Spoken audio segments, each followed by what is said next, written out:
Bienvenue sur Ultra Mental, le podcast de référence en préparation mentale dans l'univers du trail running. Ici, chaque semaine, je reçois des athlètes, des experts et des passionnés pour des échanges inspirants autour d'un même sujet: comment développer un mental solide, performant et serein sur les sentiers comme dans la vie. Vous trouverez ici des clés concrètes, des histoires puissantes et peut-être même un peu d'inspiration pour repousser vos limites. Moi, c'est Pierre, je suis préparateur mental spécialisé dans les sports d'endurance et j'accompagne les sportifs, mais aussi les entrepreneurs et les dirigeants à aligner leur mental pour performer avec plus de fluidité. Allez, je vous laisse maintenant avec mon invité de la semaine. N'oubliez pas de liker, partager et commenter cette vidéo, c'est super important pour son référencement. Allez, bonne écoute. Bonjour à toutes et à tous, aujourd'hui j'ai le plaisir de recevoir Louison Coiffé. Salut Louison, comment vas-tu? Salut Pierre, bien. Et toi? Écoute, ça va bien, ça va mieux que notre connexion en tout cas, parce que t'es dans la montagne et je pense que je préfère dire tout de suite que ça risque de faire deux, trois petits bugs. Bon, bah si, on va y arriver. Il va falloir s'accrocher, ouais. Donc Louison, pour te présenter un petit peu, pour ceux qui ne te connaîtraient pas, seulement 25 ans, tu fais déjà partie de cette nouvelle génération de trailers de très haut niveau, capables de gagner les plus grandes courses du monde. Et en seulement 2 ans, alors, ça fait pas 2 ans que tu cours, hein, mais en 2 ans, tu t'es imposé comme un talent prometteur du trail français et mondial. Et on se voit là, donc début 2026, donc à l'issue d'une saison 2025 très aboutie, où tu as décroché une belle deuxième place sur les championnats de France de trail long. Et avant de briller au championnat du monde de trail long, encore une fois, à Canfranc, où tu as franchi la ligne d'arrivée en seconde position, main dans la main avec un autre Français, Benjamin Roubiol, où vous avez d'ailleurs livré une magnifique bataille contre le monstre de la discipline, Jim Wemsley, qui, soit dit en passant, ce jour-là, a claqué la plus grosse cote Titra de tous les temps, qui s'est battu lui-même sur sa cote, donc tant mieux pour lui. Déjà, comment t'as digéré cette saison, je sais pas comment on peut l'appeler, de la maturité, de la confirmation, enfin voilà. Comment t'as digéré tout ça? Ouais, de la confirmation, je pense. Enfin, en tout cas pour moi, en tout cas envers moi-même, parce que 2024 c'était déjà pas trop mal passé pour moi. Et du coup, ouais, comme on dit souvent, hein, le plus dur c'est peut-être de confirmer derrière. Donc après, selon les performances, ça demande toujours à reconfirmer l'année d'après. Donc c'est un peu le serpent qui se mord la queue. Mais pour moi, 2025 c'était un peu ça. Et pour répondre à ta question, je l'ai très bien digéré parce que j'ai une envie débordante sur mes courses à venir de 2026. J'ai fait une préparation hivernale studieuse et appliquée. Et pour moi, quand l'envie est là de remettre les baskets et que les objectifs qui sont posés sont... Il n'y a pas de doute, en gros, sur l'envie d'y aller. Et ben, pour moi, c'est le plus gros des feux verts, on va dire, pour dire que ça a été digéré et on est déjà en train de passer à autre chose de la meilleure des manières. Ouais. Yes, bah écoute, avant qu'on rentre dans le vif du sujet, comme je disais, t'as explosé, on va dire, médiatiquement. Depuis début 2024, ça a été très linéaire, mais en même temps très rapide. Est-ce que tu peux nous expliquer très rapidement ton parcours sportif, comment t'en es arrivé là aujourd'hui? Donc le trail, j'ai un peu grandi avec parce que mon père est un pratiquant et mes parents, d'une manière générale, sont des pratiquants depuis que je suis tout petit. Après, moi, en gros, grosso modo, j'ai commencé à courir au lycée et en fait, assez vite, on va dire que je voyais que j'étais mieux que les copains de mon âge pour des distances, enfin des efforts un peu plus longs, quoi. Donc à ce moment-là, c'était pas des 80, 100 bornes, hein, bien sûr, mais je voyais bien que plus la distance augmentait et plus je prenais du plaisir et que j'étais à l'aise. Donc du coup, j'ai toujours eu un petit peu cette vision-là, donc à partir du lycée où j'ai commencé mes premières courses en trail, jusqu'à après, il y a eu un grand déclic pendant mes études à Grenoble. Et du coup, toujours avec en ligne de mire d'augmenter un petit peu les distances. Et grosso modo, pour moi, le tournant, il a été un petit peu entre 2018 et 2020, où j'ai eu quelques courses un petit peu références. D'abord les championnats de France de course en montagne junior. Puis 2020, je bascule déjà sur un premier long à l'échappée belle. Et là, ça se passe bien. Et du coup, dans ma tête, ça y est, je me dis, bon, bah, ok, il faut que je pousse. En fait, je m'éclate là-dedans. Et ben, il faut que je pousse les curseurs un petit peu pour aller voir jusqu'où ça peut me mener. Et depuis, grosso modo, la progression est assez linéaire. Donc, comme tu l'as souligné, 2023, 2024 et l'année dernière. Yes, d'ailleurs, justement, pour rentrer tout de suite dans le sujet, tu parles de justement pousser tous les curseurs. Quand on a préparé l'épisode, je te demande toujours, je demande pas oui, parce que je reprends le début. Je t'ai entendu dans une autre interview parler de préparation mentale et que c'était quelque chose que tu avais intégré assez tôt quand même dans ta carrière. Euh, Déjà, tu es jeune, donc forcément c'est tôt. Euh, t'es pas en fin de carrière. Comment c'est venu? Et en fait, voilà, plusieurs questions en une. Comment c'est venu? Est-ce que c'est arrivé un peu comme ça, en entendant les choses, ou est-ce que ça a été un besoin que tu as ressenti? Est-ce que c'est plutôt quelque chose de global? Comment t'en es venu à t'intéresser à ça? Et ben, du coup, on va dire que les premières fois où j'en ai entendu parler et où la préparation mentale est, est venue à moi, entre guillemets, c'était soit via des podcasts d'entraînement, de sport d'endurance, soit même, moi, j'ai fait des études de kiné. Et en fait, alors sans parler on n'appelle pas ça de la préparation mentale pure, mais on va dire qu'on a eu il y a des choses qui se recroisent avec la prise en charge des patients, les théories de la motivation, tout ça. Et donc, en fait, c'est des choses où, à la fois dans mon cursus scolaire, enfin, Ouais, post-bac, académique, j'ai ouais. eu un petit peu des touches. Et à la fois, du coup, une fois qu'on s'intéresse à l'entraînement, à un moment donné, je pense que si normalement on tombe sur la prépa mentale tôt ou tard. Et donc voilà, donc d'abord c'était juste s'intéresser à cette discipline. Et ensuite, au moment où moi je l'ai intégré, c'est parce qu'en fait ça s'est fait avec donc j'ai rencontré quelqu'un qui était, enfin, faisait sa formation de préparation mentale. Et donc, du coup, on a discuté là-dessus. Et quand il a terminé, il m'a dit, bah, écoute, si ça t'intéresse, lui, ça l'intéressait de suivre un sportif. Moi, ça m'intéressait en fait de voir, quoi, parce que j'en avais entendu parler, mais jamais vraiment pratiqué. Et donc, je me suis dit, c'est une année, ça correspondait à une année où j'avais plus de temps à consacrer à mon entraînement de manière globale, on va dire. Donc, je me suis dit, bah, c'est le moment d'intégrer ça et de faire un suivi un petit peu régulier, enfin voilà, de voir ce qu'il y a apporté avec cette préparation mentale-là. Ouais, et du coup, c'était, de ce que tu me dis, c'était pas forcément sur un sujet très précis, c'était plus par une curiosité, Ouais, comme ça? ouais, vraiment au départ, moi c'était, bah voilà, enfin tout le monde en parle, beaucoup d'athlètes en parlent, j'en entends parler autour de moi, bah en fait, qu'est-ce que c'est?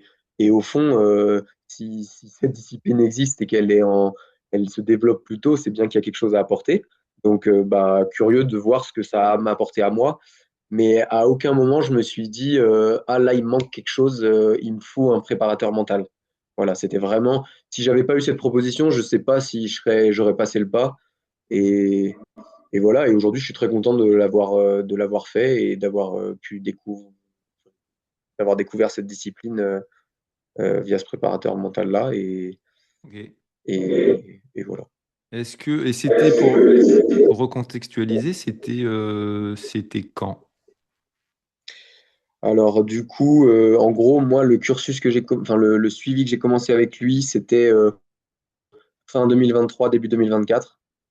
Ok. Et, et voilà, et sachant qu'on en discutait déjà depuis plusieurs mois ensemble voilà, de lui, ce qu'est la préparation mentale pour lui et de ce qu'il pouvait m'apporter. Et puis moi, curieux de cette discipline-là, quoi.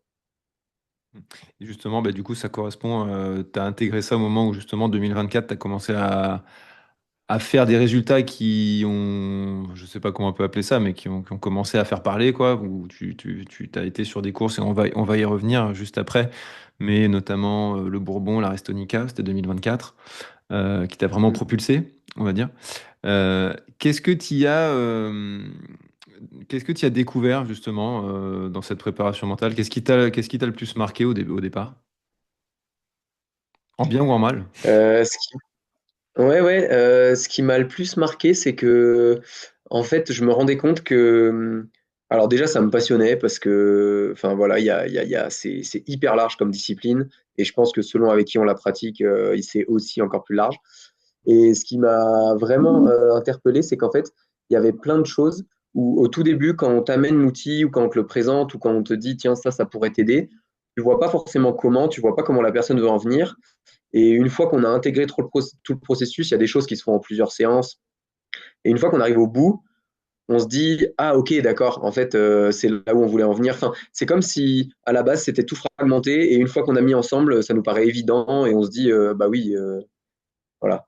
Et moi, c'est Ouais, comme ça que je l'ai vu. ouais. Et en plus de ça, ouais, ça m'a permis de mettre le doigt sur des mécanismes que peut-être je faisais un petit peu naturellement, mais qu'on ne sait pas trop pourquoi, on ne sait pas trop à quel moment, on ne sait pas trop dans quelles circonstances. Et en fait, bah, cette discipline-là, ce cadre de la préparation mentale va nous expliquer quoi utiliser quand. Et voilà, et du coup, c'était plutôt satisfaisant de voir que c'est des choses, en fait, c'est des choses logiques, quoi. Il n'y a pas de, il y a pas de sorcellerie, entre guillemets, dans le truc à se dire, on va tout révolutionner et on va créer des choses ultra nouvelles. Tu vas voir, ça va être super. Ouais, bah, carrément. Alors, tu dis un truc que je dis tout le temps. Il y a pas de, moi, je dis, il n'y a pas de chamanisme là-dedans. On va pas invoquer des trucs. C'est pas de la spiritualité non plus. Parce que, bah, Non. il y a pas mal de gens qui savent pas trop où placer le curseur, quoi. Tant qu'on n'a pas fait, Ouais. on se demande un petit peu. Et c'est ça. Ouais. Et c'est vrai que je dis souvent, oui, c'est pas de la sorcellerie, quoi. C'est très pratico-pratique. Donc ouais, merci pour ça, c'est parfait, je la garde. Tu parlais de mécanisme. Justement, qu'est-ce que tu as... Parce que justement, c'est tout le but, là on touche vraiment au cœur du truc, c'est de détecter ses propres mécanismes, c'est d'être conscient de ce qu'on fait quand on le fait. Et pas Mm, d'être pris par ses propres pensées ou par ses propres schémas d'habitude qui peuvent être très bons ou très mauvais, mais dans tous les cas, qui sont des schémas automatiques qu'on mm, fait sans réfléchir. Et parfois, on ne sait pas pourquoi, on a l'impression de tourner en boucle, on a l'impression de faire 10 fois la même chose, de pas s'en sortir, de faire toujours les mêmes erreurs au même endroit, sans trop mm. comprendre. Euh, Toi, ça t'a permis de mettre le doigt justement sur quel mécanisme en particulier? Si tu peux en parler en général. Ouais, moi je pense qu'il y a eu un gros axe que déjà je me posais la question en amont et ça m'a aidé à réfléchir dessus. C'était toutes les questions autour de la motivation, de la pratique, de bah, quelles sont les motivations, pourquoi, comment, et même accepter certaines motivations que peut-être inconsciemment je me disais non, c'est pas possible, enfin, c'est pas bien d'être motivé par ça ou ça ou ça. Et en fait, juste voilà, les mettre noir sur blanc à un moment donné sur un papier et mettre en face pourquoi, comment et qu'est-ce que du coup ça entraîne dans ton entraînement au quotidien, dans ta planification, dans tout ça, dans ta vie, quoi, en fait. Et ça, je trouvais ça hyper intéressant et ça m'a permis de mettre une base, quoi, on va dire, sur la pratique et une base saine et solide, du coup, où qu'on va pas revenir remettre en question tous les 4 matins, quoi. Et je trouve que ça aide à ensuite rajouter des choses plus, plus superficielles, entre guillemets, plus du détail. Mais je trouve que si cette base-là, on ne sait pas trop pourquoi, on est mort, quoi. Ouais, là, tu es en train de dire, en fait, ce que tu as fait, c'est plutôt que tu as construit ton socle de pratique motivationnel, si c'était ça ton sujet en tout cas à ce moment-là, et Ouais, qu'à partir de là, tu peux monter ta pyramide, empiler les trucs par-dessus, parce que ta base est solide, quoi. C'est un peu l'idée. ouais, c'est ça. Et c'est comme, enfin, en fait, le fait de faire de la prépa mentale et d'en parler avec le préparateur mental, ça n'a pas changé les motivations que j'avais. C'est juste on les met noir sur blanc et on sait pourquoi, comment on est venu à les identifier et les identifier comme il faut, si j'ose dire. Ouais, et Et je justement, trouvais ça. c'est ça que j'aimerais vraiment comprendre dans ta manière de le dire. C'est quelle est la différence? Parce que justement, tu as dit, j'ai pas changé mes motivations avec le préparateur mental. Et c'est aussi ce que beaucoup de gens se Mm, demandent. J'ai pas envie mm. d'aller parce que j'ai pas envie de creuser, j'ai pas envie de chercher des trucs. Déjà, on n'est pas dans la psychanalyse, mais il faut le dire. Euh, du coup, ça n'a pas changé tes motivations. Ça a fait quoi de différent entre l'avant et l'après? Tu savais que tu avais ces motivations-là, et après, tu sais que tu les as Ouais. toujours, mais qu'est-ce qui a changé entre les deux? En fait, pour moi, ça les a renforcés du coup. Le fait de les connaître, de mettre un. Comme si, en fait, d'un coup, on mettait un projecteur dessus et on savait qu'elle était dans l'ombre et d'un coup, paf, là, on la nomme, on sait pourquoi. Et du coup, bah, on peut plus. Ouais, je sais pas comment dire, elle s'impose, enfin, elle s'impose à nous, donc c'est pas vrai parce que c'est la nôtre, mais c'est l'effet que ça fait, quoi. Et du coup, une fois qu'elle est là, bon, bah, ok, on l'accepte, on la met dans la base, quoi. On connaît notre base, en fait. C'est vraiment ça, on connaît la base. Ah ouais, très très bien. Et du coup, pour travailler ce genre de choses, est-ce qu'il y a eu je sais pas, des travaux, des outils que tu as particulièrement appréciés ou qui ont eu des résultats? Là, tu as parlé Ouais, d'écriture, par exemple.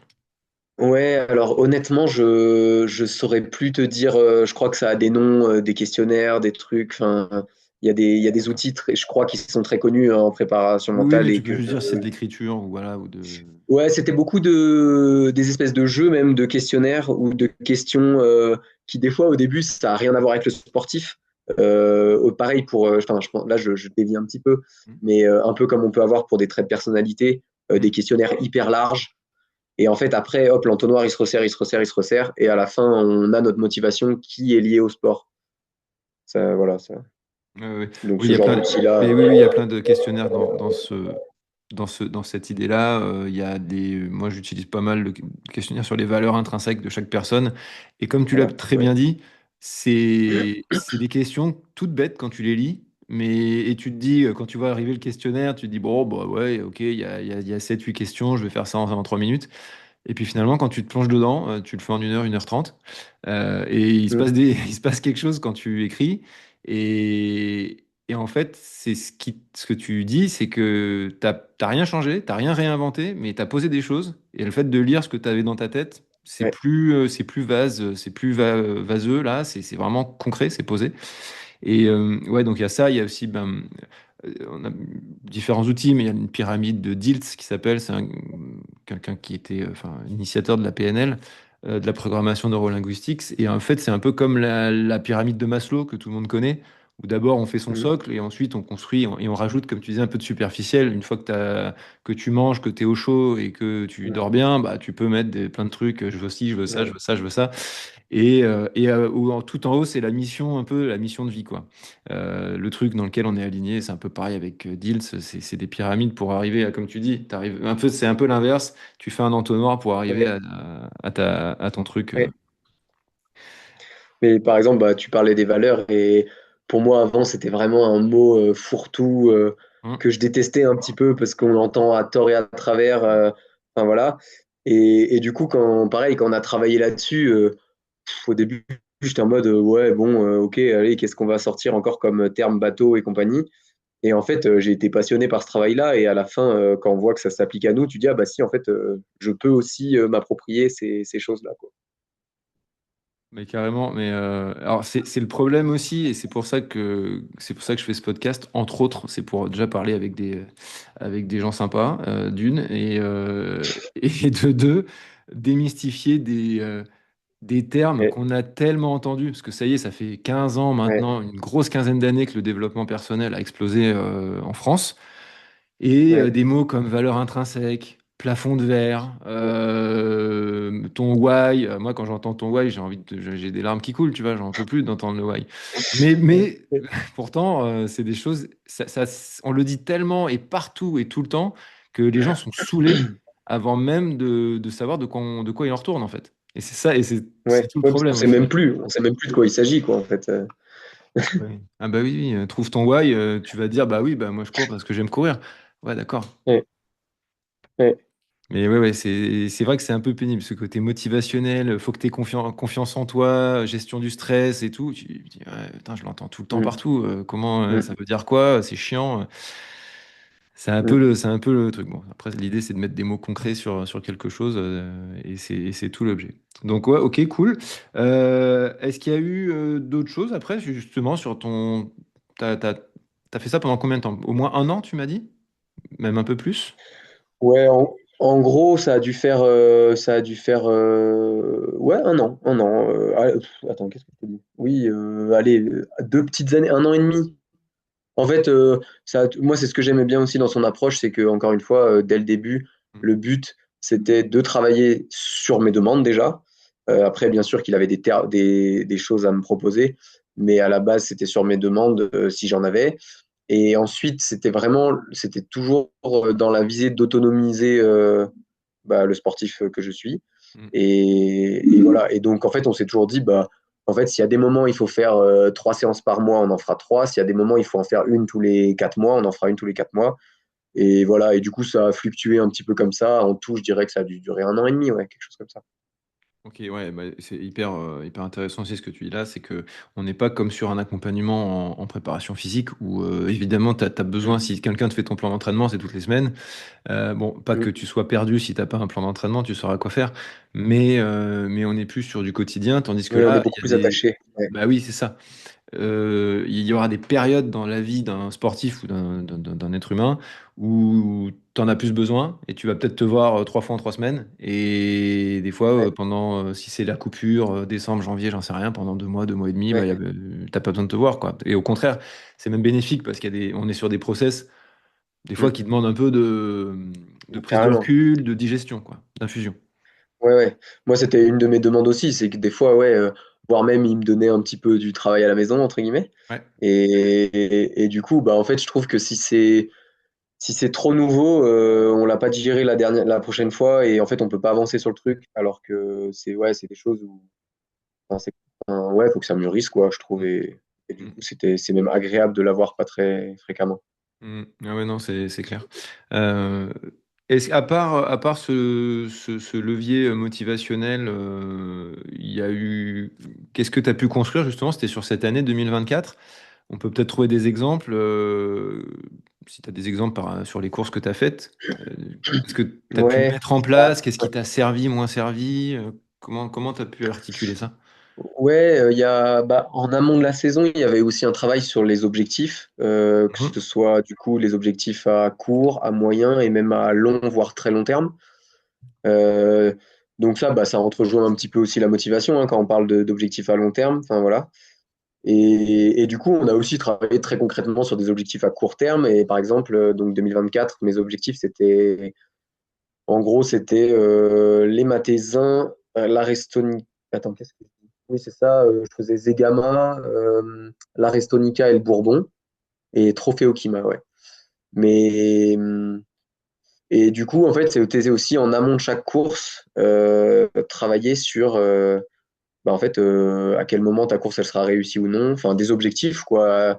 Alors, à la fois avec tout le paradoxe, je trouve, de devoir dire, à un moment donné, il faut dire si oui ou non l'objectif il est rempli. Et en même temps, en fait, quand on creuse les objectifs, ils peuvent être vraiment multiples. C'est pas que un classement, un temps et une performance pure, on va dire.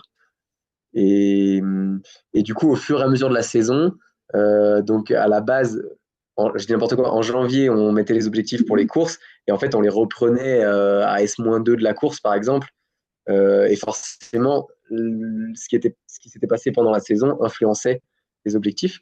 Et ça, c'était hyper intéressant de le reprendre. Typiquement, le Bourbon, j'y suis allé avec des objectifs peut-être différents que ce que j'avais mis en janvier, parce qu'il y avait eu la Restonica avant qui s'était très bien passé, parce qu'on arrive, on connaît le plateau de coureurs. Donc, en fait, bah, si jamais l'objectif c'était un classement, bah, il est plus ou moins usurpé. Enfin, voilà, il y a plein d'éléments qui rentrent en compte. Et je trouvais ça hyper intéressant, justement, de trouver des choses qui peuvent paraître plus larges, mais au fond, qui sont plus intéressantes, je trouve, pour une évolution à moyen long terme, quoi. Ouais, bah, c'est ce que tu dis et c'est je l'emploie avec des termes différents. Enfin, je le dis avec une sorte de punchline un peu facile. C'est t'as les ingrédients. Enfin, une fois que c'est fait, une fois qu'on a un accompagnement qui est un peu un peu posé, mais c'est pas parce que les ingrédients ils ont marché sur la course du mois de mars Ouais, que ça sera peut-être les mêmes ingrédients, mais ça sera pas la même recette que tu devras faire au mois d'août. Et tout ça, on peut pas ouais, le savoir à exactement. l'avance parce que, bah, comme ton planning d'entraînement physique, tu vas faire en fonction de ce que tu as ressenti sur tes courses précédentes et ça fonctionne exactement pareil par piliers, par petites briques qu'on pose Ouais. bah voilà, on pose cette brique sur une autre en attendant que celle qui est en dessous soit bien solide, quoi. Ouais, exactement. Moi, il me donnait aussi l'image de la caisse à outils. Plus elle est remplie et plus, quelle que soit la situation, tu arriveras à t'en sortir, quoi. Mm. Par rapport à, tu parlais de fixation d'objectifs. Alors déjà, pareil. Alors dans les mots tiroirs, c'est terrible parce que moi, dès que je parle de fixation d'objectifs, on dit bah oui, c'est bon. Pour peu que tu aies fait une école de commerce, tu as vu les objectifs SMART 250 fois. Oui. On les Tu avait en vois. kiné aussi, alors c'est pour te dire. Oui, mais c'est partout. C'est un truc de fou. Tu fais n'importe quelle formation. Hop, est-ce que tu as fait tes objectifs SMART? Donc tu pètes un câble. Mais encore une fois, si tu le fais, quand tu passes ton objectif au filtre de chaque lettre, Ouais, ça peut déjà évacuer pas mal de conneries. pour beaucoup de monde. Parce que Ouais, moi, je pense aussi comme un socle, la fixation d'objectifs, parce que tu vas pouvoir, par exemple, chez un athlète qui est hyper, je sais pas, stressé, peut-être qu'il s'est fixé un objectif complètement débile dès le départ et ça lui fout en l'air toute sa prépa parce que c'est trop tôt, c'est pas optimisé, c'est pas orienté pour lui, etc. Machin. Et, ou alors c'est trop peu aussi, c'est possible, c'est plus rare. Mais ouais, ouais. Et comment tu as fait dans cette fixation d'objectifs? Est-ce que tu as travaillé sur ce côté, tu ne te fixes pas de résultats parce que ça dépend pas de toi? Est-ce que tu as vraiment fixé des objectifs perso internes? Bien sûr, il y a toujours, tu étais un athlète de haut niveau, donc tu vas pas dire ouais, ouais. je vise pas une place ou un temps. Mais comment tu as articulé ça? C'est pas facile Ouais. à intégrer. Euh, j'ess- J'essaye de m'en souvenir. Je crois qu'il n'y avait pas d'objectif de place, si je dis pas de bêtises. Ça, c'est quasi sûr. Et maintenant, en vrai, c'est vrai que en fait, pour plusieurs raisons, en plus, je trouve que ça évite, c'est con, mais là, l'objectif de place, elle dépend aussi forcément du plateau qu'il y a. Et du coup, ça aussi, ça évite d'aller quêter à l'information de qui sera sur la course, qui sera pas sur la course, qui viendra, qui sera blessé, qui sera en forme. Et du coup, ça, c'est vrai que j'arrête maintenant. Enfin, je pense qu'il y a quasiment plus. Après, voilà, un championnat du monde, ça reste quelque chose où le titre de champion du monde, bah, en fait, c'est que la première place qui te la donne. Enfin, bref, il y a des choses comme ça où c'est difficile de s'en sortir. Mais moi, dans mes objectifs perso, il n'y en a plus. Et par contre, souvent, alors, c'est des choses assez intéressantes, mais par exemple, je trouve que la cote ITRA en trail peut nous aider aussi, beaucoup. Et ça, c'est un outil où je me dis, en fait, il n'y a pas beaucoup de sports qui ont ça, je pense. Enfin, je prends par exemple l'exemple du vélo. Je suis pas sûr que le vélo, ils puissent. Alors bon, ils ont peut-être, je sais pas, rouler à tant de watts Ouais, ils pendant ont leur plus de truc, mais courses bref. pour ce. C'est tellement Ouais, structuré que tu sais qui sont les pros, les élites, voilà. les divisions en Tu, dessous. C'est plus facile ouais, de savoir. c'est plus structuré, mais du coup, nous, je trouve le fait de pouvoir faire ça sur n'importe quelle course, Ouais, c'est la seule chose c'est un qu'on ait, nous. Ouais, outil. c'est top. Voilà, c'est un outil assez intéressant. Ouais, Et en j'aime bien. plus, à force qu'on se connaisse, on est prêt à juger à 5-10 points près des fois. Enfin, voilà. Mais donc ça, c'est intéressant, ça j'ai pu le faire. Après, c'était aussi sur des manières de courir, beaucoup. Et voilà, et je pense au Bourbon, là, où sur le papier, on te dit, ah bah ouais, la concurrence, ouais, il y en aura peut-être pas énorme si tout va bien, machin, t'arrives en tant que favori et tout. Et en fait, avant la course, si t'écoutes ça, tu te dis, mais pourquoi j'y vais, quoi, presque. Enfin, et du coup, je trouve ça hyper intéressant de quand même de se fixer des objectifs là-dessus. Et du coup, on revient le challenge face à soi-même, quoi. Ou comme sur un off, on irait sur un FKT où on regarderait pas qui est à côté de nous. Et ben, bah, du coup, c'était voilà des moyens de tirer le meilleur de soi-même avec des objectifs autres, quoi. Mais ça, c'est hyper difficile à faire comprendre et à faire intégrer à beaucoup, beaucoup de personnes parce que même quand on joue la 200e, la 300e, la 500e place, la plupart des personnes, dès qu'ils arrivent avec moi, me disent, quand je leur dis c'est quoi ton objectif, ils vont me dire c'est UTMB top 100, UTMB ou telle course sub 30 heures, machin. Et c'est alors déjà quand on parle en temps, on est déjà Ouais, un petit peu moins loin de la réalité parce que ça c'est que toi. Mais bon, c'est tellement dépendant. On est en trail quoi. On n'est ouais, pas sur 10 km ouais, route. Tu vois. ouais, ouais, Trail, c'est là, bah là, je sais pas. Moi, je suis en Bretagne. Il a plu pendant un mois et demi. Tu prends le même sentier, tu vas mettre une heure de plus. ouais, ouais. Aucun intérêt. Mais voilà, donc c'est hyper, et donc c'est pour ça que c'est hyper intéressant d'avoir des gens comme, bah, comme toi ça, si toi qui joues les premières places mondiales arrives à courir en te focalisant sur toi, je pense qu'on peut le faire sur les courses à saucisson aussi. Il y a Thomas Cardin que j'ai interviewé il y a quelques semaines qui disait exactement la même chose, qui disait qu'il avait pris l'année 2023, enfin pas l'année, mais surtout le championnat du monde. Je dis pas une bêtise, c'était 2023, ouais. Mhm. À l'envers, Ouais, 2023, ouais. complètement à l'envers psychologiquement et parce qu'il était super fort, enfin il est toujours super fort. Il se sentait très fort, très bon et il était allé pour gagner tout le monde en fait. Et il le dit, je suis allé pour gagner les autres et j'ai fait la course complètement à l'envers et j'ai tout foiré. Et ça lui a Mhm. servi pour derrière rebondir, réajuster et faire une saison 2024 de folie furieuse De fou, ouais. où il a Ouais, tout gagné, tout partout il s'est ouais. aligné. Euh, mais donc, ouais, et il disait exactement la même chose que toi. Il dit, j'ai compris à ce moment-là à quel point se focaliser sur les autres, sur gagner, était une erreur par rapport. Mais c'est fou en fait, parce que on peut pas non plus faire l'abstraction de ça, vu qu'on est dans un sport de confrontation. Mais avant d'être en confrontation, on est d'abord avec soi-même. C'est d'abord soi, et Ouais, ensuite, éventuellement, si tout va bien, ouais, on va à la confrontation. C'est ça qui est bizarre. ouais. Et c'est ce qu'on entend le plus, je trouve, dans l'ultra, quoi, du coup. Parce qu'il y a cette fameuse gestion de course et multiples paramètres. Et c'est peut-être là aussi qui s'éloigne le plus de la culture athlée, 10 bornes, marathon. Enfin, moi, je l'identifie comme ça. Et du coup, typiquement sur un ultra, en fait, au 20e kilomètre, tu te poses pas de questions si t'es premier, si t'es 10e, si t'es 20e. Enfin, ça se fait pas comme ça, quoi. Et tout le monde le dit, c'est OK, j'arrive sur un UTMB, j'arrive à Champey, et si je suis encore bien à Champey, on commence à regarder les places et à jouer, quoi. Mais, Oui, mais mais ouais, c'est bon, intéressant. il y a plein de. Tu vois, je sais pas, il y a par exemple le mec comme Hugo Ferrari qui partage énormément sur l'UTMB. Il sait tout ça, mais ça le rend dingue de passer 120e à Saint-Gervais. Ouais, mais la Et finalité, c'est que s'il fait son top 20, il sera très content. oui, mais bon, Mais oui, oui. mais Oui, ça, oui. c'est ça qui est pas facile. C'est que t'as beau le savoir, quand t'es dedans, ça rend fou, quoi. Ouais, Euh, ouais. pour en revenir à ta saison 2024. Il y avait un truc intéressant que tu me disais, c'est que bah, tu fais deux très belles courses, enfin tu fais beaucoup de belles courses. Mais avant d'en arriver aux belles courses, tu rates plus ou moins les Mathésins. Mhm. Et c'était, bah, en gros, c'est un des rares craquages, je dis peut-être un des rares craquages mentaux que tu as eu, craquage mental. Qu'est-ce qui s'est passé, et est-ce que voilà, c'était quelque chose qui t'a servi pour la suite? Ouais, ben ouais, en gros, j'arrive au Matesa en 2024. Je l'ai déjà couru en 2022 et 2023 avec plutôt à chaque fois des bonnes réussites, ou en tout cas par rapport aux objectifs avec lesquels j'arrivais, je surperformais, on va dire. Et du coup, bah, ça a été peut-être une erreur aussi, hein, enfin une erreur, une mauvaise gestion de ce cas de figure-là. Une course que je connaissais au milieu d'un plateau qui est toujours relevé au Matezin, il n'y a jamais de doute.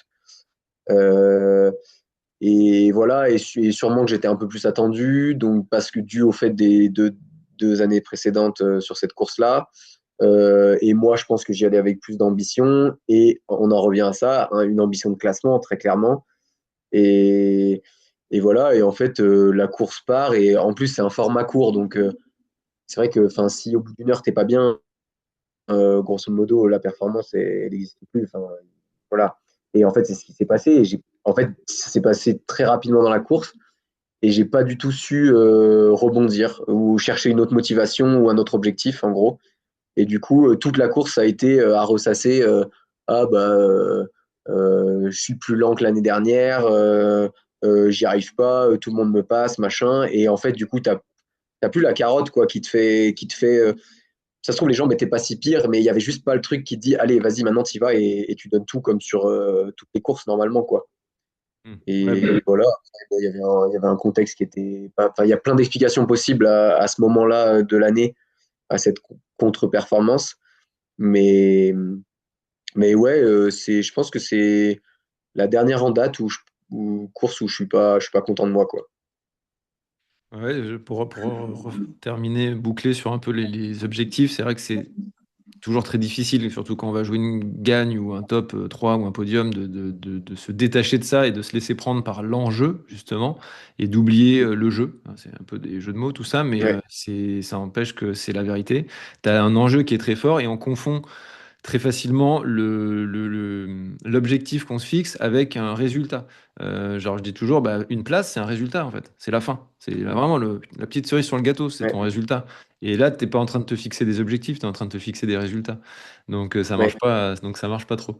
Mais n'empêche que, ouais, c'est là, je finis, petit aparté pour ceux qui nous écoutent. On peut fixer 1000 choses en objectif qui soient purement intrinsèques et qui dépendent entièrement de Ouais. sa propre personne. Et des trucs très intéressants qui vont être beaucoup plus pérennes que le reste et qui vont permettre de grandir dans la discipline, etc., etc. Mais on peut en fixer 1000. Au début, première chose qu'on me dit, c'est bah, qu'est-ce que tu veux, si je fixe pas de temps et pas de place, je fixe quoi? Vous inquiétez pas, il y a plein de trucs. Ouais. Mais c'est vrai que c'est pas culturellement, c'est pas ce qui nous vient en tête en premier, quoi. Enfin, on fait une course, c'est pour le résultat. Enfin, dans le Oui, mais, dans mais on est l'imaginaire d'accord, collectif. c'est la finalité. Je veux dire, Ouais, je prends l'exemple d'un Lego, tu achètes un grand Lego. La finalité, c'est d'avoir, je sais pas si c'est une bagnole, c'est de construire ta voiture, mais tout ce qui va, le truc où tu vas kiffer, c'est de la construire. ouais. Et Ouais, ouais, la c'est vrai, finalité, une fois que tu l'as terminée, tu l'as mis sur l'étagère, bon, elle prend la poussière, c'est terminé, tu la regardes plus, c'est quoi. vrai. Mais par contre, Bon exemple. t'as kiffé la montée et ça t'a pris du temps si t'as acheté un gros machin. Euh, Restonica et Bourbon, il y avait un truc intéressant aussi, c'est que même, alors je sais plus si j'ai bien noté, même scénario, mais enfin, il y a eu des gestions différentes de courses. Tu as gagné les deux courses, on va pas Ouais. spoiler le machin, mais courses complètement différentes et du coup gestion de courses complètement différente. Comment tu as pu Ouais. aborder ces deux choses-là?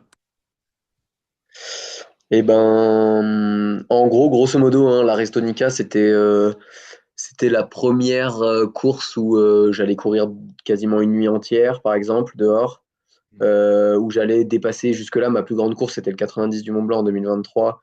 Là, on rajoutait 5 heures de course, dans le meilleur des cas. Enfin, en gros, voilà, il y avait plein de nouveautés, vraiment plein de nouveautés. Le Lille, j'avais jamais couru en Corse.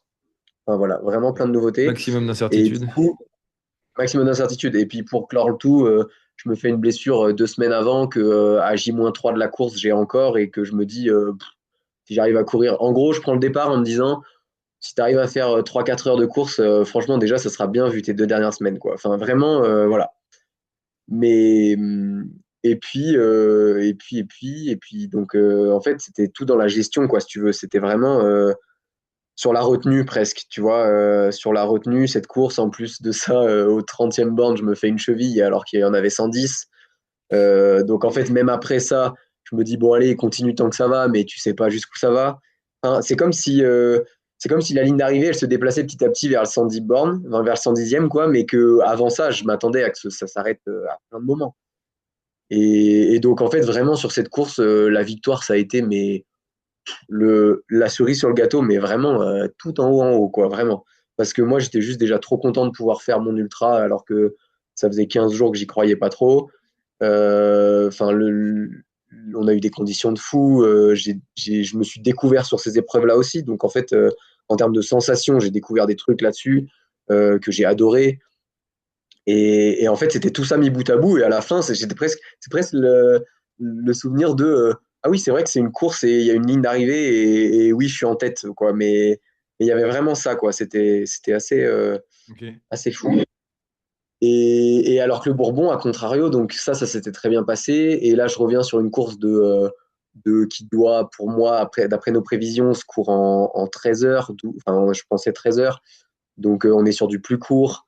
Le parcours, je l'avais repéré, je connaissais toutes les sections parce que j'étais allé en avance. On n'était pas du tout dans la même démarche. Là, j'y allais vraiment pour essayer de confirmer et confirmer donc la performance, on va dire, de la Restonica. Peut-être aussi avec Et un peu plus de niveau au départ, sur la ligne. sur le Bourbon, Ouais, eh ben non, non, non? je pense qu'il y avait plus de niveau sur la Restonica Ah, sur le ok. papier. Ah, ouais, ok, d'accord. Ouais, Ah, j'aurais pensé le ouais, non, contraire, j'y tu suis vois. allé une année où après, en fait, c'était délicat à savoir parce qu'il y avait, en gros, moi, l'année où j'ai fait le Bourbon, il y avait les autres concurrents, on va dire, c'était que des coureurs locaux. Donc, en fait, on les connaît pas ici. Donc, souvent, ils ont des cotes ITRA un peu éclatées, mais en fait, ils peuvent être très bons chez eux. Donc, en fait, on ne sait pas. Donc, j'étais un peu dans l'inconnu. Mais voilà, sur le papier, ça devait faire, quoi. Mais bon, ça devait sur un 100 bornes. Hein, Mm. on sait jamais ce qui se passe. Et du coup, on s'est dit, bah, quitte à ce que, entre guillemets, il y ait peut-être pas de match pour la première place avec mon entraîneur, on s'est dit, bah, en fait, on va tenter des trucs. On va faire, tu vas partir plus fort qu'à la Restonica. On a repéré le parcours, il y avait le Maïdo au milieu. Il me dit, bah, écoute, là, quel que soit le résultat derrière toi, si c'est à 5 minutes ou si c'est à 1 heure, et ben là, tu vas en mettre alors qu'il reste encore 50 bornes. Enfin, tenter des choses, quoi. Vraiment, même sur les stratégies de nutrition, je m'en rappelle, on s'était dit, bah allez, là, on y va, on essaye, machin. Et voilà, et du coup, c'était vraiment un autre mindset, et au final, ça fait un très bon résultat à la fin aussi. Mais en termes de motivation, j'étais beaucoup plus, du coup, centré sur moi-même parce qu'il y avait tout ça à gérer, quoi. Il y avait un temps, il y avait, enfin, ouais, et il n'y avait pas le match de la place, mais par contre, j'avais 1000 choses en tête qui me faisaient tenir le bout et me donner à fond, quoi. Ouais, c'est intéressant. C'est intéressant comme deux, finalement, scénarios complètement différents. Le résultat est le même, mais au final, tu peux. Tu vois, c'est là que aussi c'est sympa, c'est marrant de se dire, bah oui, si tu te fixes un résultat, c'est hyper réducteur. Parce qu'au final, tout Ouais, ce que tu as fait pendant la course, c'est ce qui compte. Bon, tu as ouais, gagné les deux, ça c'est très bien. Mais tout l'apprentissage qui est au milieu, c'est aussi ce qui est le plus important, enfin, à mon sens. ouais, ouais, Euh, ouais, carrément. Et puis même mentalement, du coup, ça fait des déblocages, tu vois, le fait sur le Bourbon, d'avoir joué comme ça avec moi-même, en fait, hein, parce que clairement, je prenais des risques, c'est moi qui allais sauter à la fin et, et personne d'autre. Et du coup, le fait que ça passe au final, tu te dis, ah, ok, bah, en fait, ça lève des barrières pour la prochaine course. S'il y a du niveau, et ben, je suis aussi capable de courir de telle manière, de telle manière et de telle manière, quoi. Tu as fait sauter ton plafond de verre. Bravo. Voilà. Tu les coches toutes. Ouais, on peut les. Ouais, je voulais toutes les placer sur cette interview. Non, bah ok, ouais. Ok, ok. Et du coup, c'est sur cette belle lancée que tu attaques 2025. 2025, c'était vraiment objectif France, monde? Ouais. Je m'étais mis une course de préparation pour les France qui devait être la Transvulcania, puis j'ai eu un début de saison bien galère, donc ça a vite sauté pour bien se focus sur les deux objectifs. Ouais. Ok. Donc les France, toujours pareil, par rapport à l'approche mentale, hein, je vais pas te demander de refaire toute la course, ça a été déjà vu, revu. Tu termines deuxième derrière. Benjamin, Benjamin, encore lui. encore lui. Euh, euh, quelque chose de particulier sur cette course, justement, encore une fois, le fait de encore confirmer une course où tu es attendu, une course où tu vas pas pour faire de Ouais, la figuration, où tous les meilleurs Français sont là, où il y a une qualif, ouais. voilà, tous ces aspects-là, motivationnels, peut-être des stresseurs nouveaux, tout ça c'est géré. Comment c'est passé? Ouais, bah après, là pour le coup, c'est pareil, ça a été une sacrée délivrance parce que j'ai vraiment galéré en début de saison à être très en forme physiologiquement, on va dire, assez tôt dans la saison. Mais en fait, mécaniquement, je me suis blessé. La cheville, un tendon, une tendinite, machin. Et en fait, j'arrive un peu comme la Restonica, entre guillemets, j'arrive à un mois des France avec énormément d'heures de vélo et une très bonne forme sur le vélo, mais pas beaucoup de kilomètres à pied, quoi. Et du coup, quand il y a le plateau qui est annoncé, et que là, pour le coup, on peut pas se détacher du résultat, parce que la qualif, enfin, moi, mon objectif, pour le coup, était une qualif, et le qualif, c'est un résultat. Alors, voilà, il y a un tout petit peu de subjectivité, où est-ce qu'ils vont prendre le 2, le 3, le 4, le 5, on ne sait pas, machin. Mais malheureusement, c'était un sacré challenge de devoir se détacher le plus possible de la place sans pour autant se cacher. Mon objectif, c'était d'aller à Canfranc, quoi. Oui, mais parce qu'au Donc, final, ça change rien. Même si c'est l'objectif, championnat du monde, du TMB, ce qu'on veut, ça n'empêche pas que le process est toujours le même. C'est d'abord soi, oui, et c'est ça qui est le plus oui, dur. Plus on oui, oui, monte, c'est ça. C'est ça. Mais du coup, on pouvait faire, en gros, on pouvait, comment? On pouvait réaliser l'objectif de performance envers soi-même en étant déçu de ne pas aller aux mondiaux, quoi, par exemple. Et donc, c'était assez ambivalent. ouais, Bon, ouais, et après, toujours est-il que du coup, ça s'est très bien passé. oui, oui, oui, c'est ça. Ça s'est très, très bien, ça s'est très bien passé. Finalement, t'as fait une super course. T'es qualifié, pas de souci. Ouais, et voilà, ouais, ouais, non, très bien. Et en fait, bah, pour reparler un peu des process avec la préparation mentale, euh, il a pas mal été question de confiance aussi dans la prépa, on n'a pas de repère parce qu'on court pas. Oui. Donc en fait, est-ce qu'on remet tout en cause ou pas? Qu'est-ce que tu as été capable de faire jusque-là? Et donc clairement ouais, des process de confiance en soi aussi, qui, une fois que la course se termine, est renforcée ou pas, quoi, selon le résultat, quoi. Enfin, pour moi, j'en retire du coup énormément de confiance par rapport au processus d'entraînement Bah, post-championnat de France. après, oui, comme le résultat, faut pas, j'allais dire, ça biaise un petit peu ton analyse dans ce sens-là, mais moi, j'aurais aimé avoir ton ressenti sur la ligne de départ, des France avec le plateau, machin, sachant que tu n'as pas pu t'entraîner comme tu voulais. Est-ce que tu as réussi à rester concentré justement sur les exercices que tu as fait qui t'ont permis de garder un minimum de confiance et pas d'arriver un Ouais, peu oui, oui. penaud? Voilà. Oui, oui, clairement. Clairement, ça fait partie de la réussite, hein. C'est que les jours et les semaines avant, il y a quand même eu je sais pas comment on appelle ça là, mais du renforcement positif, entre Oui, guillemets. C'est pas ouais, vraiment ouais, ça oui, le oui, terme, c'est même mais un voilà. exercice à part entière, ouais, chez moi. Voilà. Donc ça fait partie du truc. Euh, Après, c'est sûr que maintenant qu'on analyse a posteriori, enfin, pour moi, c'est vraiment, ouais, sur la ligne de départ, je ne saurais pas trop te répondre, peut-être. Mais par contre, a posteriori, bah, du coup, tu engranges de la confiance Mm. Bien sûr. du process du truc, quoi. Ouais, ouais. Et Qui du coup, typiquement, ben, ça a pardon. énormément servi pour les mondiaux, hein, par exemple. Bah, c'est ce que j'allais dire. J'ai Ouais, l'impression que plus on discute et plus ça fait à chaque fois une marche de plus. ouais, Et du coup, bah, encore une marche de plus, tu arrives aux mondiaux, tu restes bah, jeune, mine de rien, c'est tes premiers mondiaux oui, seniors. oui, première Euh, sélection. Première sélection, tu as explosé il n'y a pas tant de temps que ça, et boum, tu arrives. Enfin, je compare au champion du monde français de trail, Frédéric Tranchant, Mm. qui, bah, c'était ses 22e, non, je ne sais plus combien mondiaux entre la course d'orientation et le trail. Je ne sais pas, depuis qu'il a 17 ans, il fait des mondiaux, quoi. Donc là, justement, tu arrives à garder étape après étape une sorte de sérénité, une sorte de fil conducteur pour pas que tout pète, parce que ça pourrait très très bien partir en vrille aussi. Ouais, ouais, je pense que c'est ça, c'est essayer de, même quand il y a des pépins qui arrivent, essayer de se recentrer sur ce qui marche, ce qu'on sait qui marche. Et en fait, les pépins, il y en a eu, hein, parce que je finis les championnats de France, je me blesse à un genou.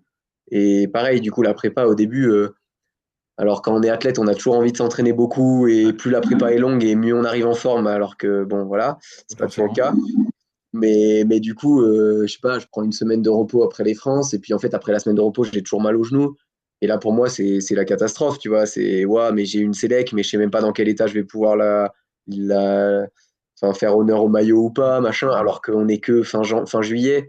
Puis début août, petit à petit, ça se remet en route, et puis voilà. Et puis en fait, l'expérience des France où je me suis entraîné un mois et je suis arrivé très en forme, je me suis dit, bon, bah là, t'as un mois et demi, 2 mois, il n'y a pas de raison, quoi. Donc en fait, tu remets, ouais, c'est reprendre ce qui a marché avant et un peu se l'ancrer dans le Ouais, j'allais crâne dire, quand t'as fait des choses particulières avant d'arriver au monde, ou t'as gardé justement un fil conducteur, ou c'était dans la continuité?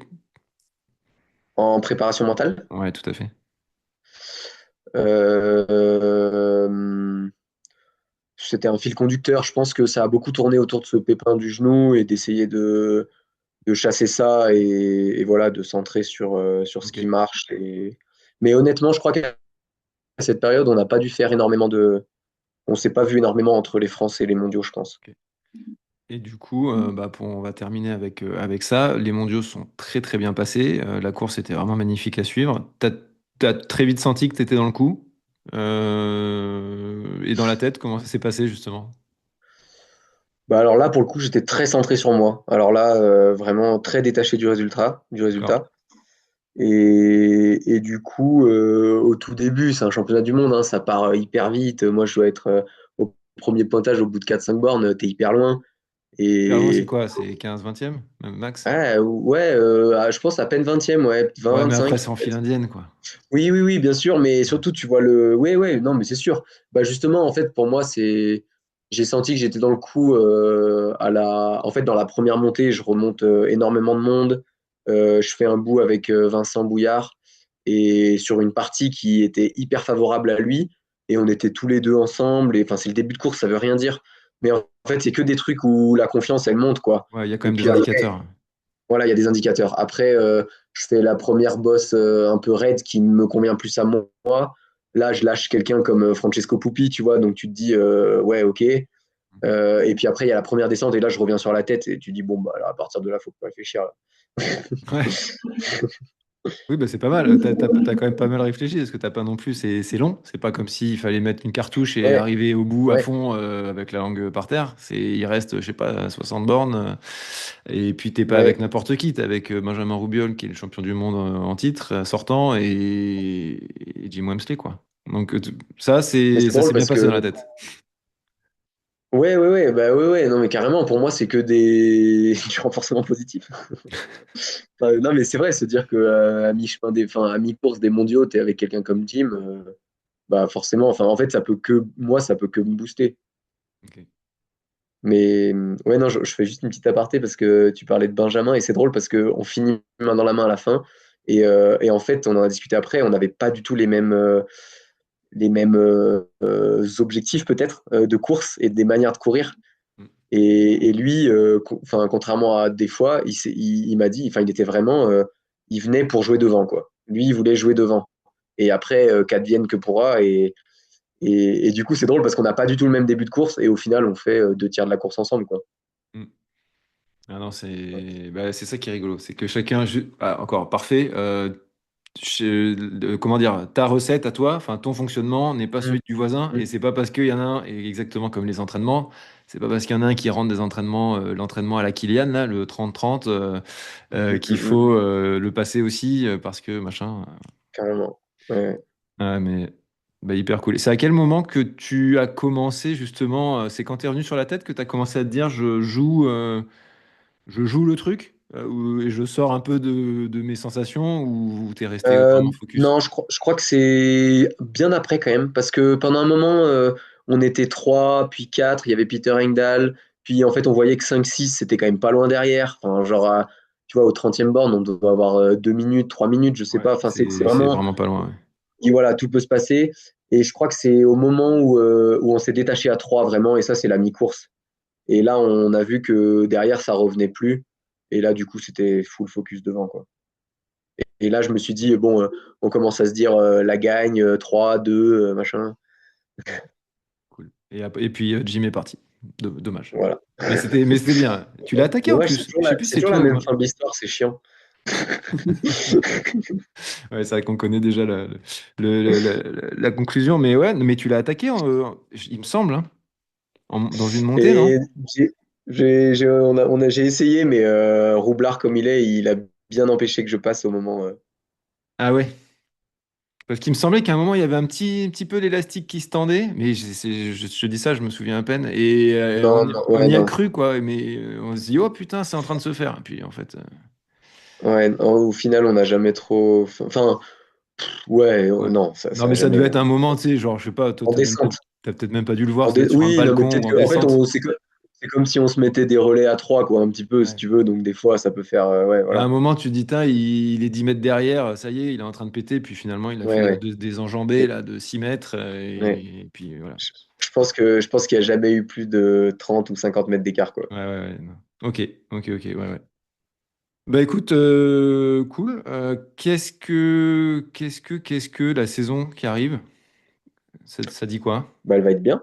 Ouais. Bah déjà, tu bouffes Et de la ben, neige comme jamais, donc ça c'est ouais, content. ouais, là, je prépare la Pyramenta avec mon collègue et voisin Johan Bojar. Et ensuite, je vais retourner à Zegama pour, Faire du coup voilà, encore. essayer de faire un petit peu mieux que ce que j'avais fait. Ok. Voilà, préparer. J'aime bien commencer la transition avec du court, là.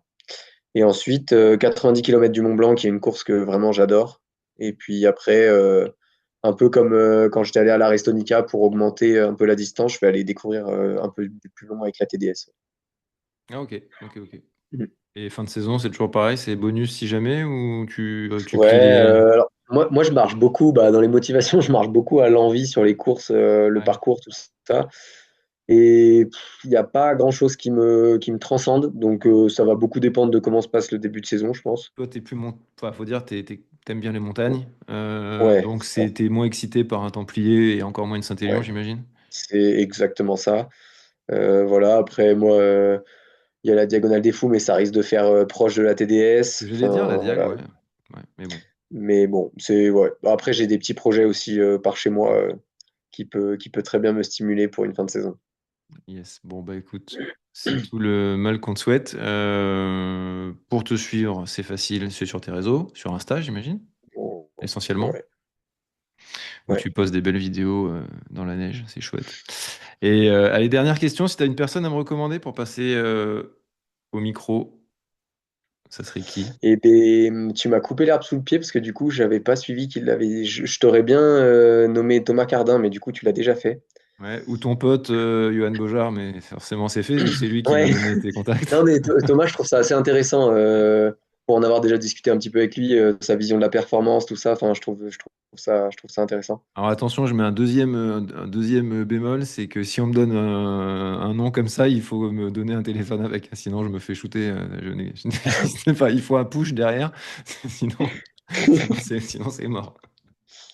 Ouais, ouais, il y en a beaucoup en fait. Hein, bah Ouais, après, ouais, je pense qu'on l'entend peut-être moins aussi, mais Benjamin, c'est quand même. j'ai essayé, Ah, c'est en suspens. bon, Johan, j'aurais pu Johan te a donner dû un envoyer un téléphone là. message. Il m'avait cité Ouais, toi et Benjamin, qu'il aimerait bien entendre. ok, Benjamin est plus. ouais. Euh... Bon, allez, tu me la donneras Je, après ou tu je te le donnerai m'enverras en un petit privé. message si tu y penses. Mais ça peut être, tu vois, une personne Ouais.